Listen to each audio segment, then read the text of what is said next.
Praise God. So tayo po ay patuloy na nag-bless. Amen. Sa biyaya ng Diyos. At tuloy nga po sa ganang atin, tayo po ay may kakulangan, but God always supply all our needs. Amen. So kami po ay galing ng Palawan last week at kami po ay na-bless. Amen. Sa mga kapatiran po natin doon. Tayo po ay kanilang pinaghahandahan sa darating na April 12. Amen. Sa ating pong convention, CFSM convention. Praise God. So, reigning with Him in 2 Chronicles chapter 20. Bear with me, tayo po ay babasahin natin ang 25 versikulo. 12 o 25 verses ang ating babasahin para maintindihan po natin ang kwento ng ating pong pag-uusapan sa umagang ito. Dumating ang panahon na nilusob ng mga Amonita at ilang Meonita si Jehoshaphat. Nabalitaan niya na isang malaking pangkat mula sa Edom ang sumalakay sa ibayo ng lawa at nasa Hazason Tamar na tinawag ding En-Gedi. Nabahala si Jehoshaphat at humingi siya ng patnubay kay Yahweh. Inus niya na mag-ayuno ang lahat ng mamamayan ng Huda. Nagtipon-tipon ang buong Huda upang humingi ng tulong kay Yahweh. Dumating sila buhat sa iba't ibang lungsod. Tumayo si Jehoshaphat sa harap ng mga taga-Huda at Jerusalem na nagtitipon sa bagong bulwagan ng templo. Nanalangin siya, O Yahweh, Diyos ng aming mga ninuno at ng buong kalangitan. Kayo po ang namamahala sa lahat ng bansa at ikaw ang may lubos na kapangyarihan. Kaya walang maaaring lumaban sa inyo. O Diyos namin, ikaw ang nagpalayas sa mga taga-rito upang ibigay ang lupain ito sa bayan ng Israel magpakailanman. So tinutukoy po ni Jehoshaphat ay yung pong lupang pangako, the Israel, the land of Israel. Ginawa ninyo iyon ayon sa inyong pangako kay Abraham, na inyong kaibigan, dahil kay Abraham na kanyang kaibigan. Dito nga sila tumira at itinayo nila ang templo ito upang dito kayo sambahin. Sabi nila, kung may masamang mangyari sa amin kung tulad ng digmaan, baha, salot o tagutong, haharap kami sa templo ito upang humingi ng tulong sa inyo sapagkat dito kayo sinasamba. Tatawag kami sa inyo, pakikinggan ninyo kami at ililigtas sa panahon ng aming kapighatian o kagipitan. Ngayon sinasalakay kami ng mga kawal sa Amon, Moab at sa kabululan ng Edom, mga lugar na hindi ninyo ipinahintulot na pasukin ng mga Israelita nang umalis sila sa Ehipto. Kaya sila ay hindi nawasak. Ngayon, ito po ang iginanti nila sa amin. Sinalakay nila kami at nais palayasin sa lupay ito na ipinamana ninyo sa amin. Ikaw po ang Diyos namin. Parusahan niyo sila. Hindi namin kayang labanan ang ganitong karaming hukbo. Hindi po namin alam ang aming gagawin. Sa inyo lamang kami umaasa. Samantala, lahat ng kalalakihan ng Huda kasama ng kanilang mga asawa at anak ay dumulog kay Yahweh. Ang Espiritu ni Yahweh ay lumubog kay Jahaziel na anak ni Zacarias. Apo siya ni Benaias na anak ni Jeiel, na apo naman ni Matanias, isa sa mga Levitang anak ni Asa. Sinabi niya, makinig kayo, Haring Jehoshaphat, at kayong mga taga-Huda at Jerusalem. Ganito ang sinasabi sa inyo ni Yahweh. Huwag kayong matakot ni masiraan ng loob dahil sa maraming kaaway. Ang Diyos ang magkikipaglaban at hindi kayo. Harapin ninyo sila bukas sapagkat aahon sila sa sis. Makakasagupa, no? Makakasagupa ninyo sila sa may dulo ng libis sa silangan ng ilang ng Jeruel. Hindi na kayo kailangang lumaban. Manatili lamang kayo sa inyong kinatatayuan at maghintay.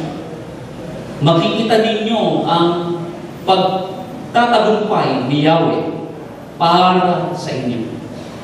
Kaya hindi kayo dapat matakot ni masiraan ng loob. Harapin ninyo sila bukas sapagkat si Yahweh ang kasama ninyo. Si Jehoshaphat at ang buong Huda at ang mga mamamayan ng Jerusalem ay nagpatira pa at sumamba kay Yahweh. Tumayo naman ang mga Levita sa angkan ni Kohat at Korah at sa napakalakas na tinig ay nagpuri sila kay Yahweh ang Diyos ng Israel. Kinabukasan, maaga silang lumabas patungo sa ilang ng Tekoa. Ngunit bago sila umalis, sinabi sa kanila ni Jehoshaphat, makinig kayo, mga taga-Huda at Jerusalem. Magtiwala kayo sa Diyos ninyong si Yahweh at magiging matatag kayo. Maniwala kayo sa kanyang mga propeta at magtatagumpay kayo. Matapos niyang palalahanan ang mga tao, pumili siya ng mga awit na magpupuri kay Yahweh dahil sa kanyang kahangahangang kabanalan. Inilagay niya ang mga ito sa unahan ng hukbo at habang daay umaawit. Purihin si Yahweh, pag-ibig niya'y tunay, laging tapat kailanman. Nang marinig ng mga kaaway ang awitan, ginulo sila ni Yahweh. Dahil dito, sila ang nagkagulo. Ang sinalakay ng mga Ammonita at Moabita ay ang kasama nilang taga-Edom at nilipol nila ang mga ito. Pagkatapos sila ang nagpatayan. Umakyat ang mga taga-Huda sa tore na nasa disyerto at nagmanman sa mga kaaway. Wala silang nakita nakatakas. Lahat ay patay, nakahandusay sa lupa. Napakaraming nasamsam ni Jehoshaphat at ng kanyang mga kasama. Halos hindi nila madala ang nasamsam nilang kawan, mga kagamitan, damit, at maraming mahalagang bagay. 3 araw nila itong hinakot. Ngunit sa sobrang dami ay hindi nila nakuhang lahat. Nang ika-4 na araw, nagtipon sila sa isang libis at nagpuri kay Yahweh. Kaya simula noon, tinawag na libis na Beraka ang lugar na yun. Amen po ba? Praise God! So, alam niyo mo yung kwento. Amen. Mag-club offering na po tayo. Alright. So, winelcome si Brother Ben, no? Praise God. Sana huwag ka nang ulis, Brother Ben. Bigyan mo, sabi niya sa akin, hindi daw ako kumukupas, magandang lalaki pa rin. Well, huwag ka nang ulis. Hindi naman mukhang sinungaling, no? Sinungaling. Praise God. So, tignan natin ang verse 12. At tignan natin sa King James Version. Ano ba sinasabi dito? Okay? So, oh our God, will thou not judge them? No? It is a question. So, aking Diyos, o aming Diyos, hindi niyo ba sila parurusahan? For we have no might against this great company that comes against us. So wala kaming kapangyarihan o kakayahan laban sa mga kalaban. Neither know we what to do. Na kung saan ay hindi rin namin alam kung ano ang aming gagawin. Okay? So, hindi namin alam kung ano ang gagawin namin. But, our eyes are upon you. Subalit, ang aming mata ay nasa inyo. So, ano yung mata? It is the natural eye? No. It is the eye of our heart. Meron tayong nakikita na hindi nakikita ng mata. So, yun ang binabago ng Diyos sa ating mga buhay, yung ang ating mga puso. Amen po ba? Okay po ba? Na kung saan ang mata nito na sinabi po ni Jehoshaphat na siya ay nakakakita sa kanyang puso. Amen. At hindi kung ano ang nakikita ng mata. Dahil ang mata niya, sa natural eye niya, nakikita niya maraming kalaban, maraming kaaway. Subalit ang nakikita ng kanyang puso ay ang ating Diyos. Amen. Kaya naman sa ating nakita kwento, sila po ay nagtagumpay hindi dahil sa kanilang kapangyarihan, hindi dahil sa kanilang kawal. Pero kung titignan natin ang Kapitulo 19, mahigit 1,000,000 ang kawal ni Jehoshaphat. Kaya niyang harapin at kaya niyang tapatan kung gaano karami ang mga sumasalakay sa kanila. Pero hindi nanangan si Jehoshaphat sa kanyang sariling kapangyarihan, kundi higit niyang nakita ang kapangyarihan ng Diyos sa kanyang buhay. Kaya yun po, mga kapatid, ang nais nating ipaiwatig sa ating tema, reigning with Him. Sa ating sarili ay talaga namang paano tayo magre-reign sa mundo ito. Paano natin mapagtatagumpayan ang kahirapan, ang karamdaman, ang kalungkutan, ang maraming problema, maraming kabigatan sa buhay. On our own capacity, ay tayo po ay hindi natin kayang labanan ito. Kung meron man tayong, mayroon man tayo may ipinagmamalaki sa buhay natin. Dahil sa trabaho natin, dahil sa ipon natin, dahil sa meron tayong accomplishment na yun ang nagbibigay ng pride sa atin, yun ang nagbibigay ng buhay sa atin, that we can conquer.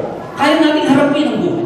Dahil may ipon ka, kaya mo harapin ang emergency dahil meron kang napag-alanan na panahon ng emergency. Hindi mo iniisip na maghihirap ka dahil alam mo na meron kang promotion, meron kang 13-month pay, kahit Pasko na maraming gastos. So hindi mo alintana ang bagay niyo. Subalit hindi nakakapanatiling matatag ang isang taong gano'n ang kanyang ipinagmamalaki sa kanyang buhay. Kaya po, hindi na nararanasan ng lumusang sinasabi ng salita ng Panginoon, buhay na ganap at kasiyasiya dahil ang nakikita natin ay mga bagay dito sa mundo. Kaya nga, to reign with Him, you must see the light of Christ that is in you. Dapat makita natin ang Diyos na hindi nakikita. Worship God in spirit and in truth. Sambahin mo ang Diyos sa spirito at katotohanan. Makikita mo ang Diyos na hindi nakikita ng natural na mata sa pamamagitan ng salita ng Diyos. Dahil ang salita ng Diyos, they are life and they are spirit. So we cannot worship God on our natural way of life. Hindi mo siya masasamba. Hindi mo siya makikita sa natural mong pamumuhay araw-araw. Makikita mo ang Diyos kapag ang salita niya ang siyang patuloy mong binibigyan ng sentro sa iyong isip at puso. Then, you will see the invisible God in your life. Makikita mo ang Diyos that you can reign with Him. God o Jesus overcome this world. Nagpagtagumpayan na Jesus ang buong mundo. Kaya nga, in this world there is tribulation. Hindi yung kapag walang tribulation, nandyan ang Diyos. Kapag walang tribulation, walang problema, walang pangailangan, nandyan ang blessing ng Panginoon. No. Hindi nakasalalay ang ating ugnayan sa sitwasyon ng buhay natin. Kaya nga sa buhay ni Josephat, amen, merong kalaban. Pero hindi doon nakatuon ang kanyang puso sa kanyang kalaban. Amen. We cannot avoid about what happening in this world. Hindi natin pwedeng iwasan. Amen. Ang habang umiiwas tayo, tayo'y lalong nabibigatan. Amen. Posible na meron tayong nagagawa, pero hindi napapanatag ang ating kalooban. Subalit ang pangako ng Diyos, sa tulong niya, at kapag ang Diyos ang nakita natin, magiging panatag ang ating buhay sa kabila ng anumang pangyayari. Amen po ba?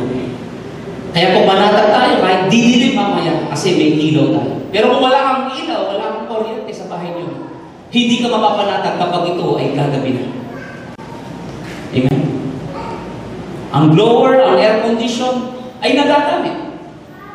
Napapanatag tayo kahit ito ay ang ating paligid ay iinit. Hindi natin maiwasan. Hindi natin maiwasan ang bagyo. Pero dahil ang iyong pinatayong bahay ay konkreto, napapanatag ang iyong kalooban. Amen po ba? Kaya po, lubos na tayo ay magkakaroon ng kapanatagan sa buhay natin kung ang ating Panginoon ang siyang patuloy nating nakikita sa ating mga puso. That's why we can reign in this world. In spite of what is happening. Kahit ano mangyari.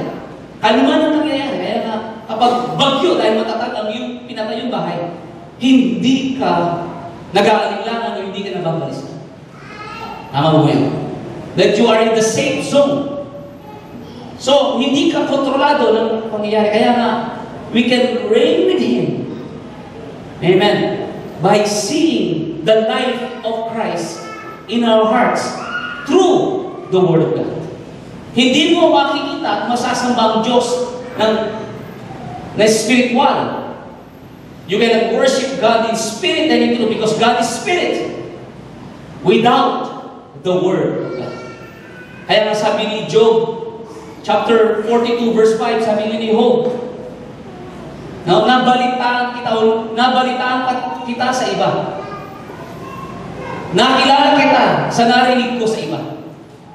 But now, ang sabi nga ni Job, na kung saan ay marami siyang sinabi patungkol sa kanyang naging karanasan, no? Namatay ang kanyang pamilya, nawala ang kanyang ari-arian. Subalit nagsisi si Job na ang Diyos ang siyang dahilan kung bakit siya ay naparusahan. Job repented. He changed his mind. Nagbago ang kanyang pananaw sa Diyos. Nakala niya ang lahat ng pangyayaring dumating sa kanya ay galing sa Diyos. Dahil ang kanyang pagkakilala sa Panginoon ay narinig lamang niya sa iba. Subalit, ang sabi nga po, subalit ngayon, nakita ko kayo ng sarili kong mga mata. That is intimacy. Amen? Yun po ay intimacy. Yun ay hindi lang siya sumasang-ayon dahil sinabi ng iba, kundi ito ay kanya nakilala ng personal ang Diyos na kanyang sinasamba. Amen po ba? It become intimate sa kanyang buhay. At ganoon din kay Elisha. Noong ang mga Syrians ay lumusob sa kanya na napakarami ng kawal na pinadala ng hari ng Syria. At ang sabi ng katulong ni Elisha, ano sabi niya? Napakarami mo nila. Subalit ang sabi ni Elisha, mas marami tayo. Hindi nila tinatwa ang sitwasyon. Amen? Hindi yung dininay nila. No? Don't deny what is in your situation. Kung ano yung sitwasyon mo. Subalit, but ang sabi ni Elisha sa kanyang kasama o katulong, higit tayong mas marami. So, hindi niya dininay ang dami ng kawal na lumulusog sa kanya. Subalit, higit niyang kinilala kung ano ang nakikita niya sa kanyang puso. Amen? Kaya po, naway manaig sa ating mga buhay kung ano ang sinasabi ng salita ng Diyos kaysa sinasabi ng ating sitwasyon o sinasabi ng tao. Right? Amen po ba? Amen? Kaya buksan mo ang kanyang mata, sabi po ni Elisha sa Diyos. Buksan mo ang mata ng aking kasama, ng aking katulong. At nung binuksan ng Diyos ang mata ng kasama ni Elisha, ang sabi niya, tama, higit tayo mas marami. Amen po ba? Kaya mga kapatid, mahina man ang katawan mo. May karamdaman ka, subalit kung sinasabi ng salita ng Panginoon, by His stripe, you are healed. Wala kang pera, but my God shall supply all my needs. Amen po ba? But then, my dear brothers and sisters, a lot of questions ang nag-a-arise sa sitwasyon o sa ating pagtitiwala o sa ating pananalig sa salita ng Panginoon.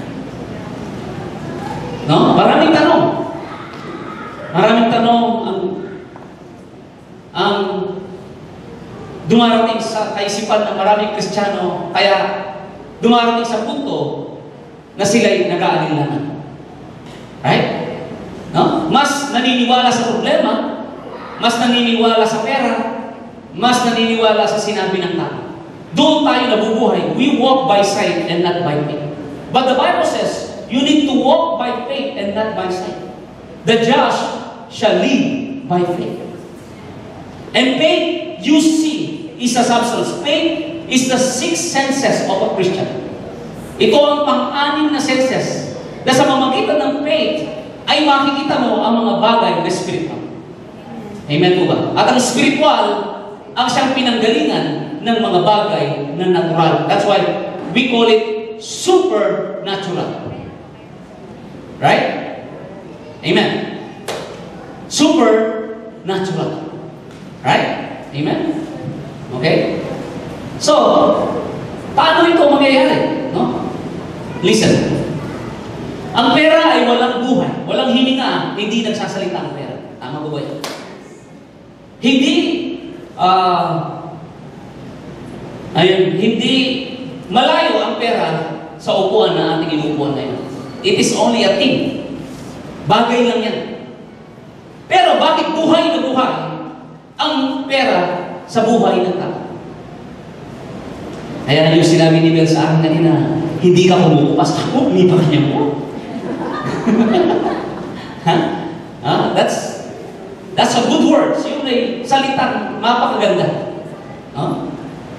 Yeah, right? So, nagiging buhay ang pera na wala namang buhay dahil sa nakikita ng puso. Right? Nagiging intimate ka. Ang tao, ang bata, hindi siya kontrolado ng pera. Kaya nga, Pasko na naman. Sabi nga ng isang bata, yay, Pasko na, dami ng pira.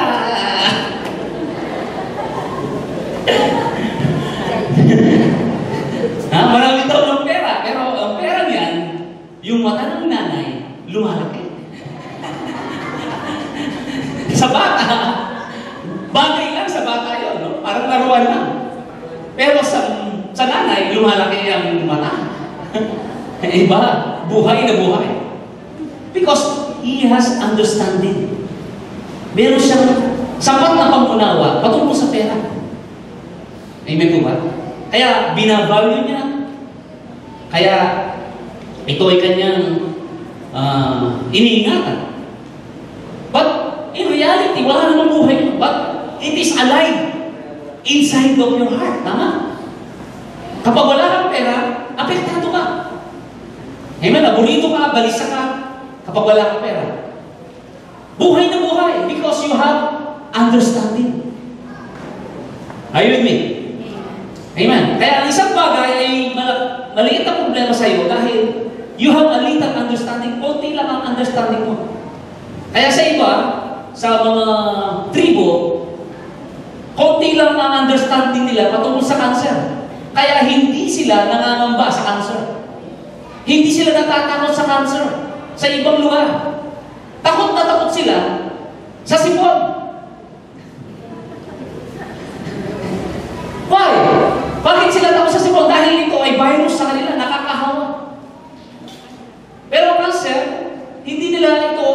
kinatatakutan.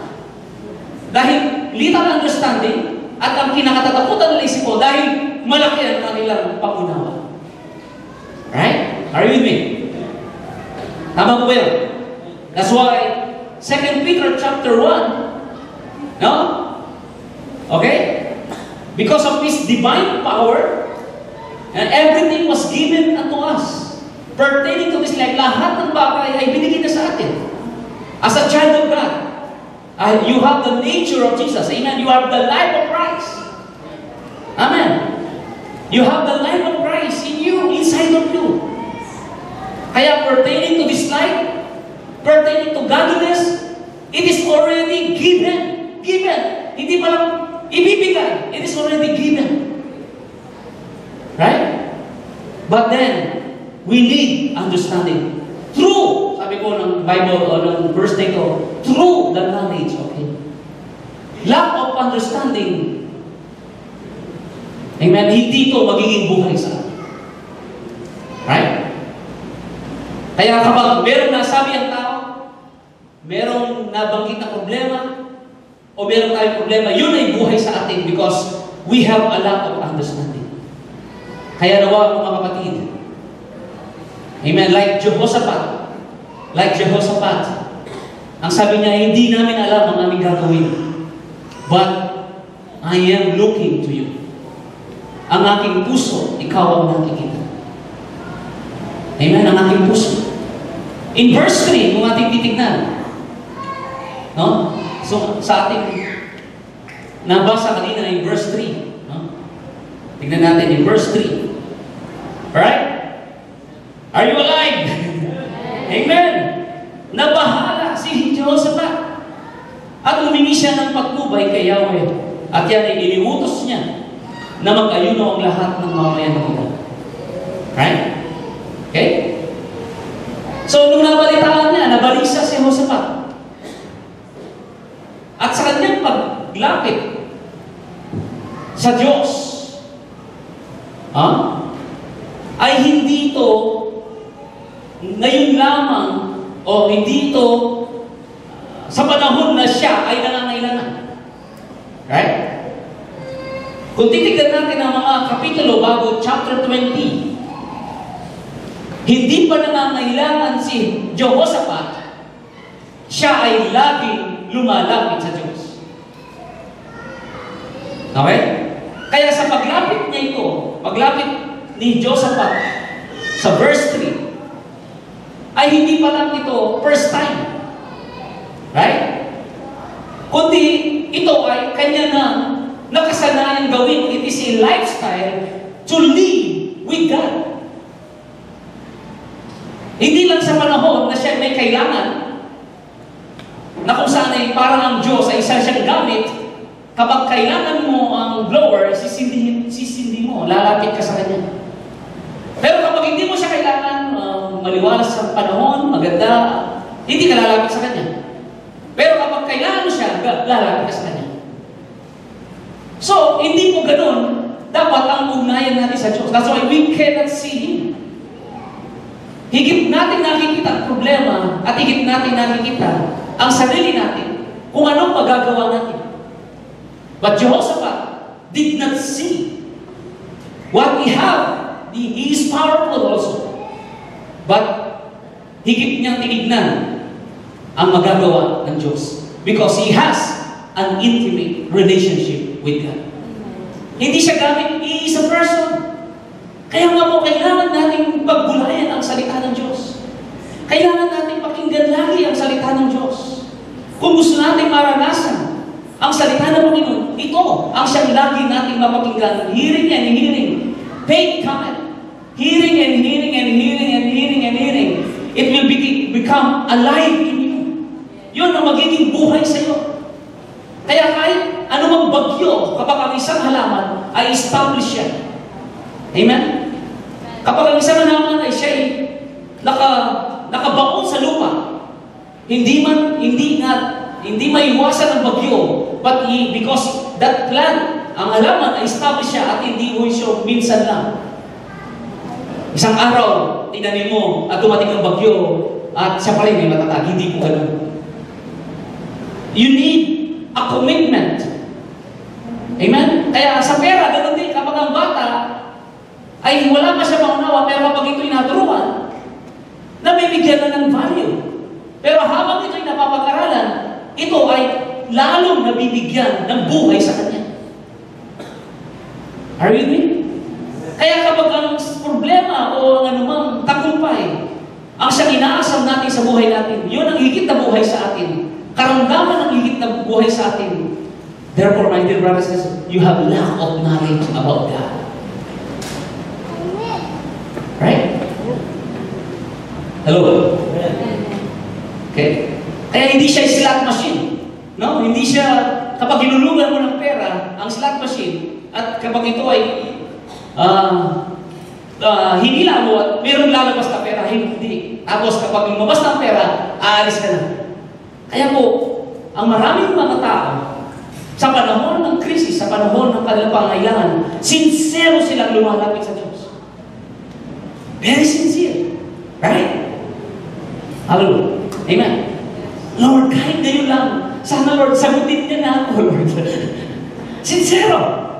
Dahil meron siyang matindi pangailangan at sa kanyang pananaw, ang Diyos ay merong katugunan sa kanya. But listen, my dear brothers and sisters, God looks on the heart. Nakikita niya ang laman ng iyong puso kung gaano ka kasincere. Yes, sa sitwasyon mo ngayon, you are sincere worshiping God. You are sincere that diligently, taos-puso na ikaw ay nananampalataya sa Kanya. Pero nakikita ng laman ng iyong puso na kapag nasagot ang iyong pangailangan ay hindi ka nagalong kasincere sa Panginoon. God knows your heart. Are you with me? Hello? Kaya maraming questions na sincere naman ako. Alam ng Diyos, hindi mo kailanman malilin lang ang Diyos. Amen? Kaya po, hindi ganon kasignificant sa buhay natin ang mga pangako ng Panginoon dahil sa paglapit natin sa Kanya na sincere tayo ay sa panahon lamang na tayo ay nangangailangan. Hindi natin nakikita ang Diyos na siya ay lagi nating kasama at siya po ang lagi merong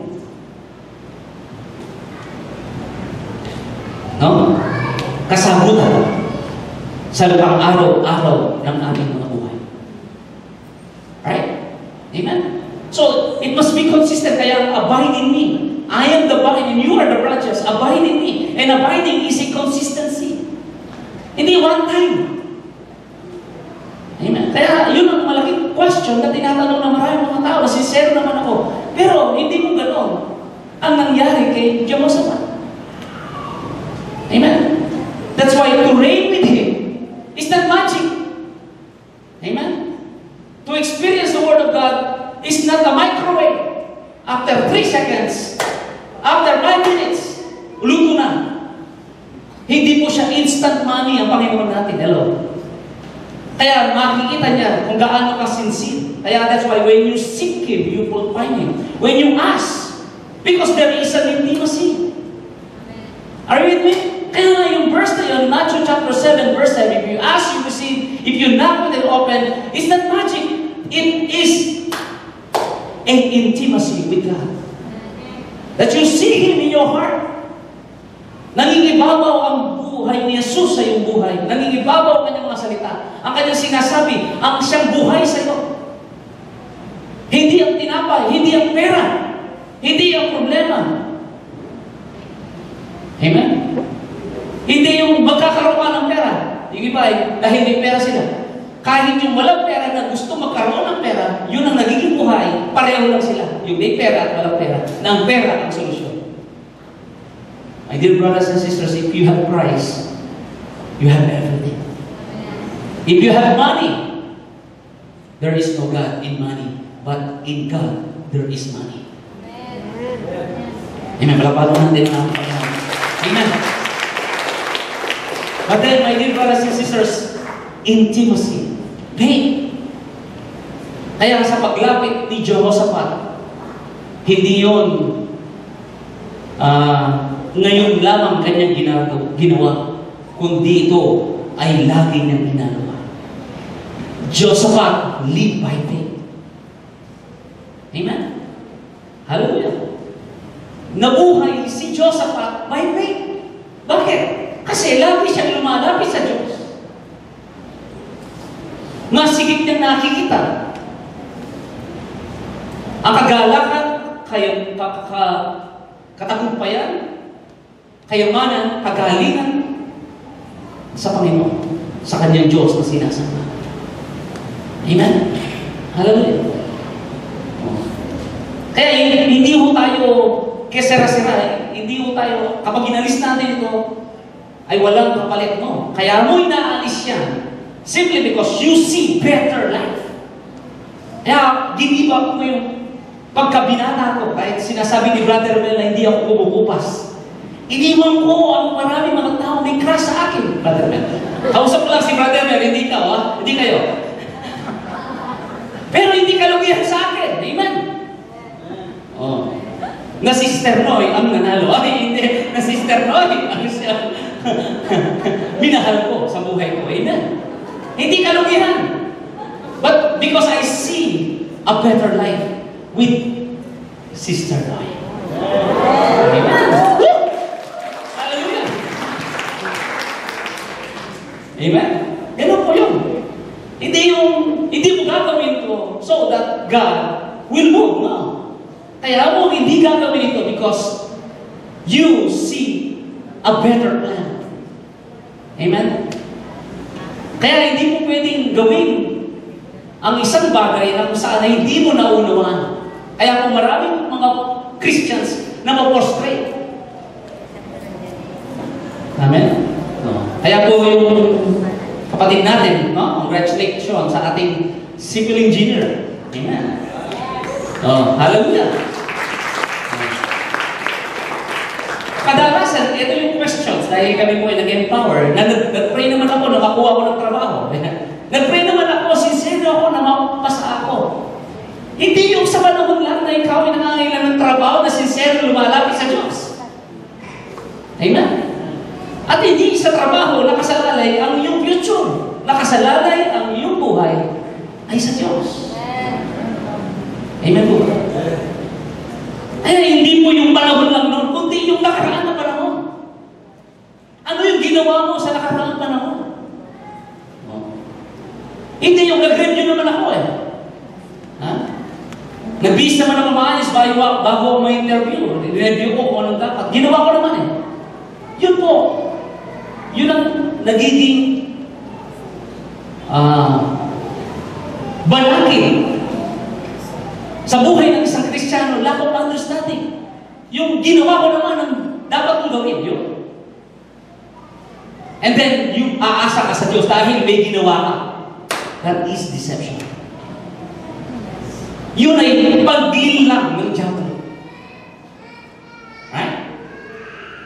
It's not about you. Kaya nga, sa ating nakita, in verse, tingnan niyo po. Listen. In verse 6, tingnan niyo.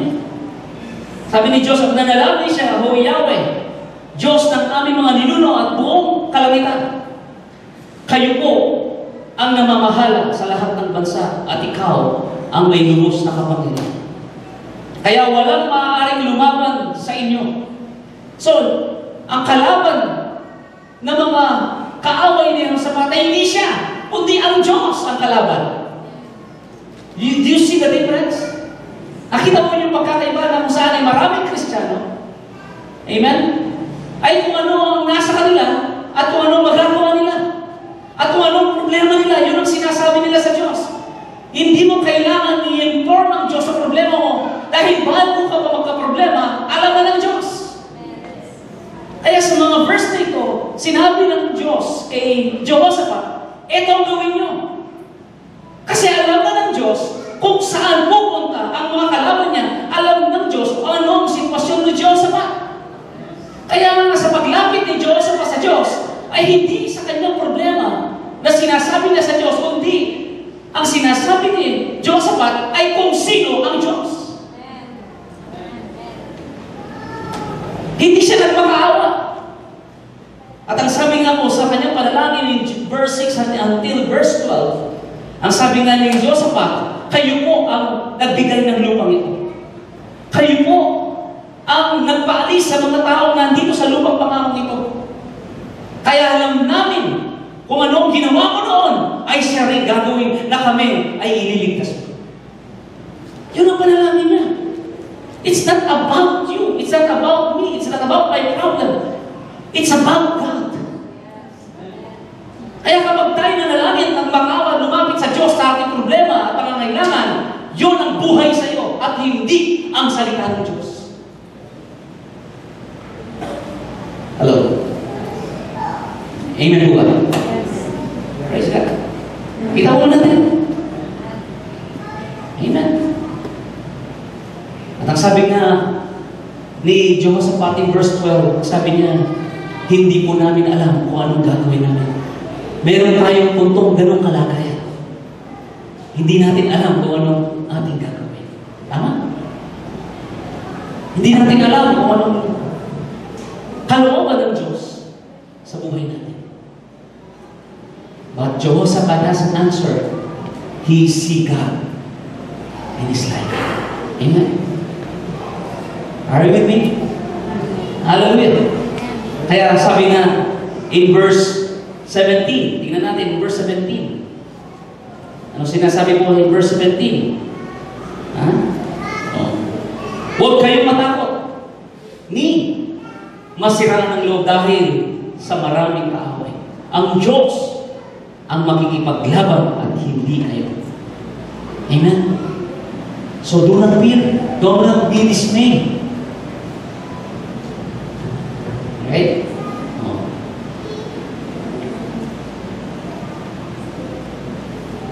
At ginabayan sila ng Diyos. Kaya huwag tayong masiraan ng loob, mga kapatid. Amen? Sa pamilya natin, sa magulang natin, sa pera natin, hindi lang tayo pwedeng mabuhay dyan, kundi sa ating kaugnayan sa Diyos ay pwede tayong mabuhay. Amen? Pwedeng mabuhay si Josaphat by using his army. He has 1 million, more than 1 million armies. Pero ang tinignan niya ay ang Diyos at binigyan sila ng instruction. Right? Bukas ng umaga ay umahon kayo. Ha? Verse 14. Bukas ng umaga ay umahon kayo. Harapin niyo sila. Pero, sabi ng Diyos, manatili kayo. At makikita niyo kung paano kayo iniligtas ni Yahweh. Amen? At nabanggit din dito, sabi niya, ni Jehoshaphat, Abraham is your friend. Ibig sabihin, there is a covenant. There is intimacy. You have a covenant with God. You are a child of God. Amen. He will guide you in everything you do. Do not fear. Huwag kayong masiraan ng loob, mga kapatid. You can reign with Jesus. Amen. More than that you ask. Higit pa sa iyong hinihingi, higit pa sa iyong iniisip. Ang kapangyarihan na yan ay nasa iyo. Ang buhay ni Jesus ay nasa iyo. Do not be dismayed. Do not cram. Ano? Kung saan ay meron kang nabalitaan at meron nasabi sa iyo, wala nang solusyon ang problema mo. Wala nang katugunan, wala nang gamot ang iyong. Huwag mong i-meditation. Amen po ba? Meditate the Word of God. At meditation, the Word of God is not today. Kapag meron pang nabalitaan, mga kapatid, mangingibabaw ang takot sa iyo. Definitely. Kapag ang isang halaman ay hindi pa nakabaon ng kanyang ugat sa lupa, pag dumating ang bagyo, talagang siya ay bubuhan. Hindi dahil mahina ang lupa, hindi dahil mahina ang halaman, kundi hindi patuloy na bumaon ang kanyang ugat sa lupa. Right? Are you with me? Amen? Okay? Kaya po kapag dumating na yun, napakahirap na isawata ang takot. Are you? Ha? Napakahirap isawata ang problema. In Jesus' name, in Jesus' name. Makakatulog ako in Jesus' name. Well, di ako matatakot in Jesus' name. Napakahirap Napakahirap because yun ang naiplan. Napakahirap kontrahin ang nakaplan. Sa parating pa lang, binhing itutubo mo. Tama mo yun? Hello?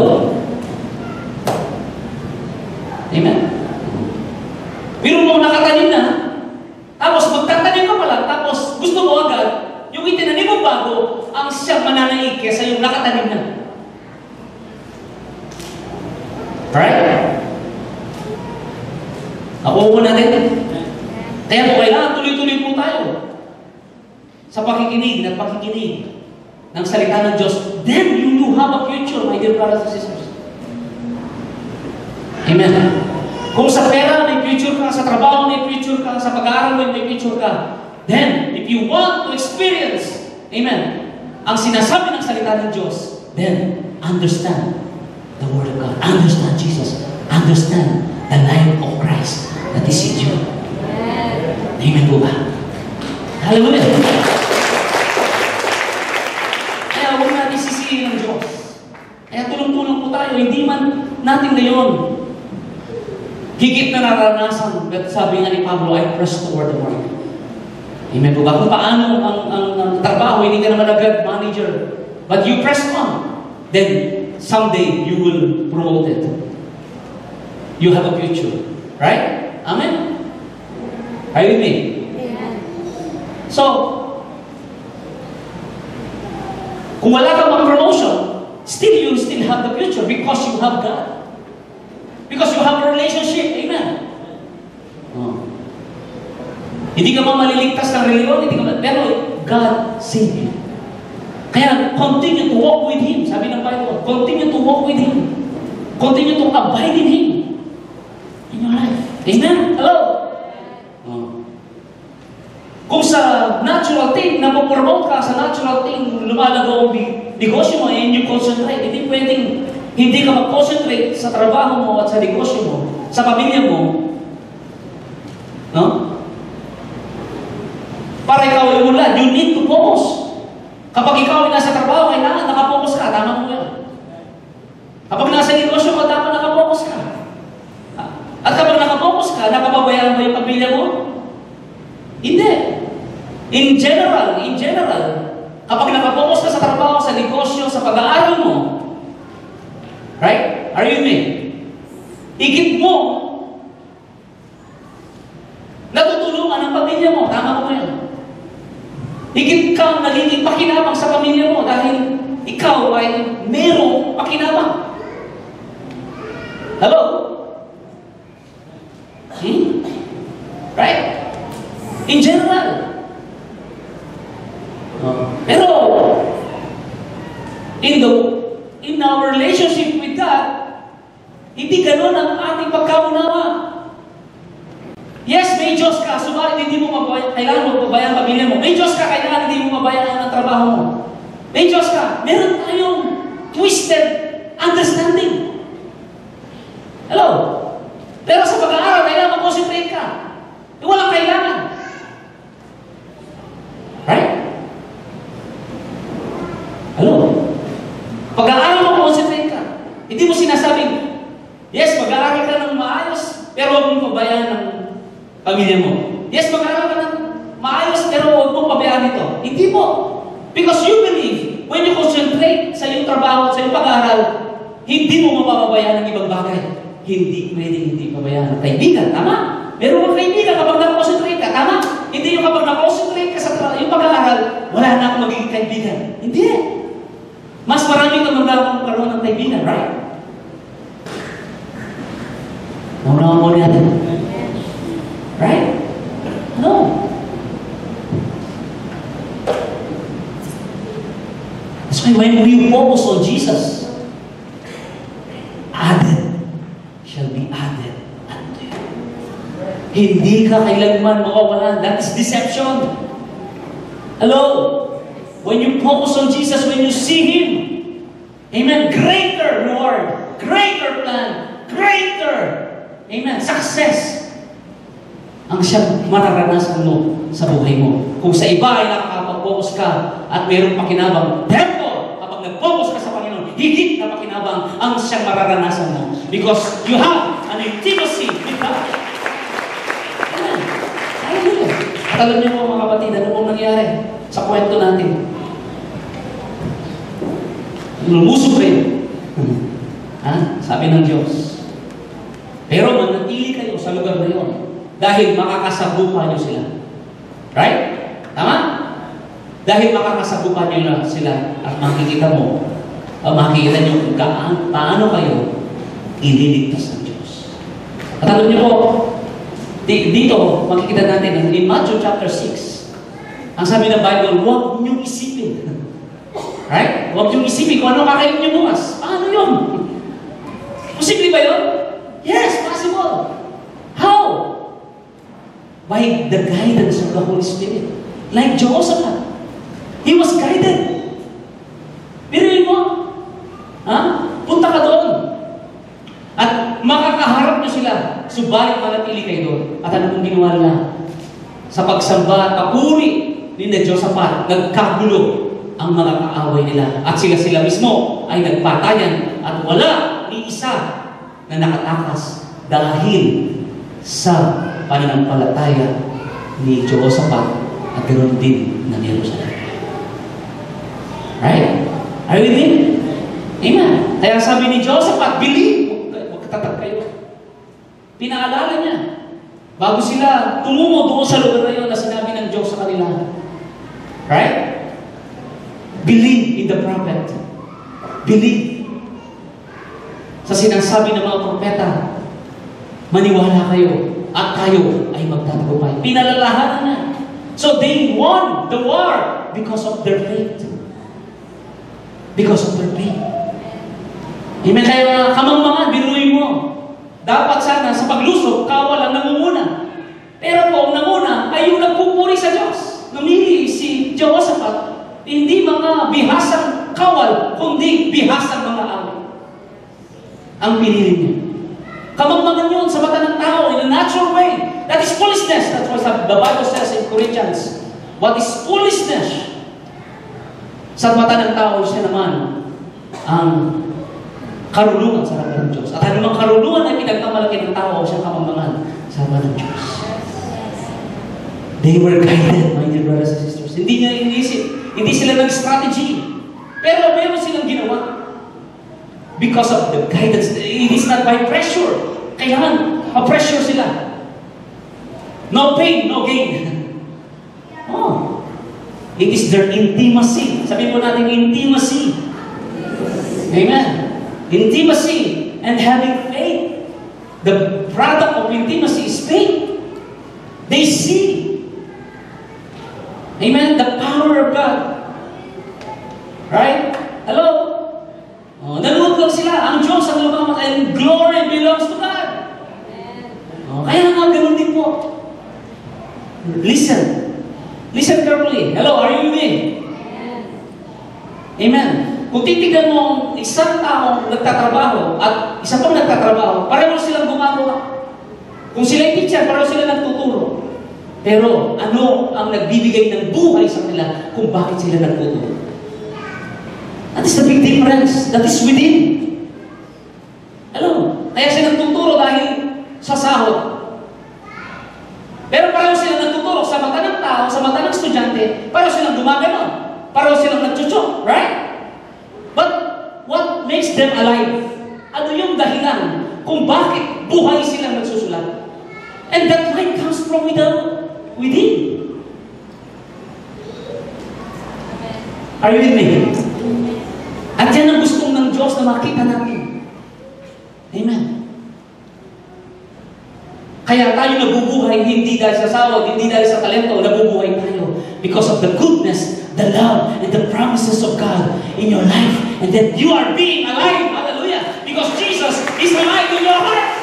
Hallelujah. Amen. Walang pwedeng hindi. Walang bagay na hindi. Nabubuhay ang tao na walang dahilan. At ang gusto ng Panginoon ay tayo magkaroon ng buhay na ganap at kasiyasiya. Amen po ba? Na si Jesus ang dahilan ng ating buhay. Si Jesus ang nakikita ng puso natin. Amen po ba? Hindi ang problema, hindi ang pera, higit pa sa mga bagay na yun. That's why Jehoshaphat was guided. That's why hindi siya na-pressure. Kaya huwag mong isipin because the Holy Spirit, higit ka sa ibon. Higit ka sa halaman na sila'y inaalaghan ng Diyos. Yeah, there is an answer. Intimacy. Amen. If you know the will of God, sabi nga niya, whatever you ask, He shall be given unto you. In Jesus' name. In Jesus' name. Hallelujah.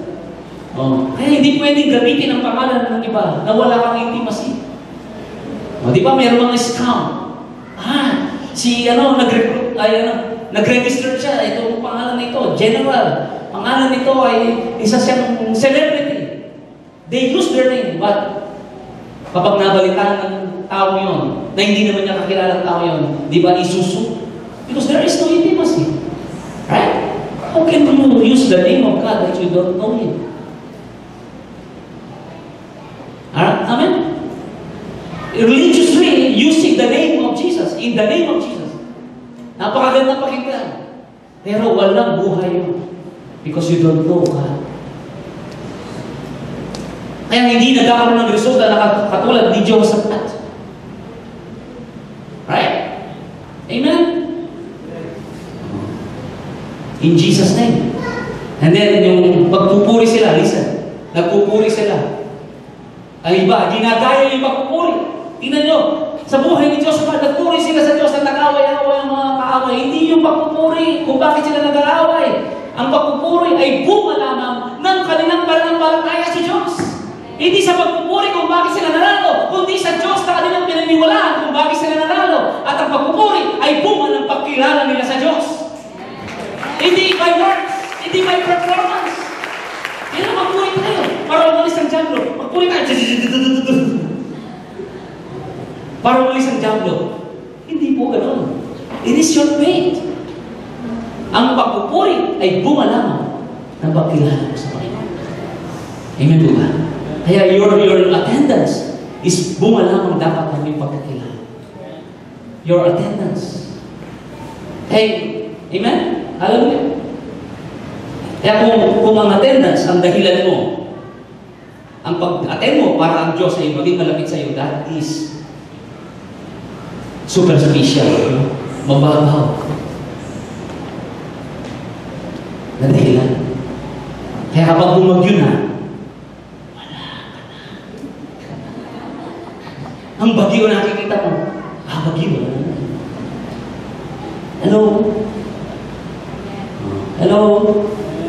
Pero kahit bumabagyo, dahil walang pagkain, nakikita ang pagkain, hindi bagyo. Higit ang pagkain kaysa bagyo, tama? Kaya higit ang salita ng Diyos. Listen. This is now and eternal. It is eternal. Amen? This is eternal. It's not only today, but it is tomorrow and forever. Yan ang salita ng Panginoon. And then, kapag dumating ang bagay na hindi na natin kaya, Lord, ginawa ko ng lahat, Lord. At then gusto mo sabagot ang Panginoon, hindi naman siya slot machine. Hindi naman siya jukebox. Na yung jukebox noong panahon, sino panahon nyo? Yung mga bata, yung mga anak ko, hindi alam jukebox eh. No, jukebox na, may chiko. Tapos, meron ng kakanta. Bakit?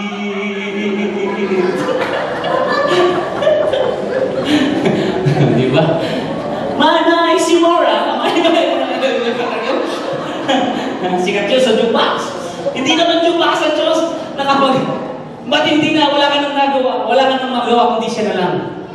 Mga kapatid, kung sa panahon na gano'n, ay siya nang inaasahan mo, ginawa mo na lahat. Wala nang, di ba? Wala kang inaasahan. Hindi kikilos ang Diyos. At ano siya kikilos? Ginawa mo na lang lahat eh. That is faith. Pero, that is, amen? Bribery yun sa Diyos. Panlil lang sa Diyos yun. Amen? Sa totoo, hindi ka naman sincero dahil sa panahon na hindi ka naman kailangan, hindi ka naman lumalapit sa Kanya. Right? That is deception. That is bribery. Ano yung bribery kayong Tagalog? Suhol sa Diyos. Ang akala mo mabait ka. Maamo ka. Dahil ikaw may problema, maamo ka dahil may tinga. Lord. Pero sa panahon na okay ka lahat, ay di mo naman kinikilala ang Diyos. Nahigit pa siya sa anumang kaligayahan na nakapasa sa kasalukuyan. It's better than everything in this world. Amen. Let's also pray. Lord God, we thank you so much